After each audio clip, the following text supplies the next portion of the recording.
This method can be used to investigate key questions in lower limb biomechanical changes that occur during unplanned gait termination under different walking speeds.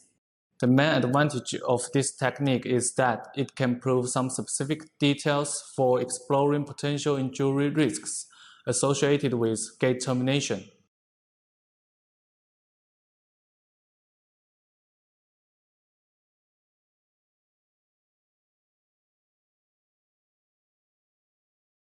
Before the test, interview all subjects and provide them with a simple explanation about the experimental goals and procedures. Obtain written informed consent from subjects who meet the key inclusion criteria.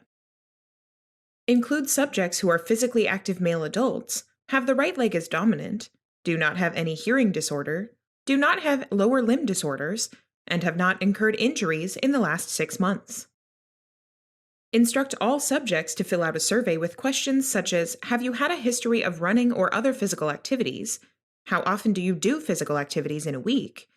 Do you have any professional athletic training? And have you suffered any lower limb disorders and injuries in the last 6 months? Ensure that all subjects wear identical t-shirts and tight-fitting pants. Measure subjects' standing height and body weight, lower limb length, knee width, and ankle width of both left and right leg using a vernier caliper or a small anthropometer.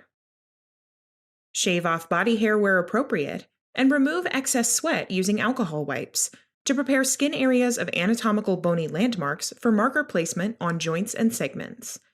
Identify 16 anatomical landmarks and attach passive retroreflective markers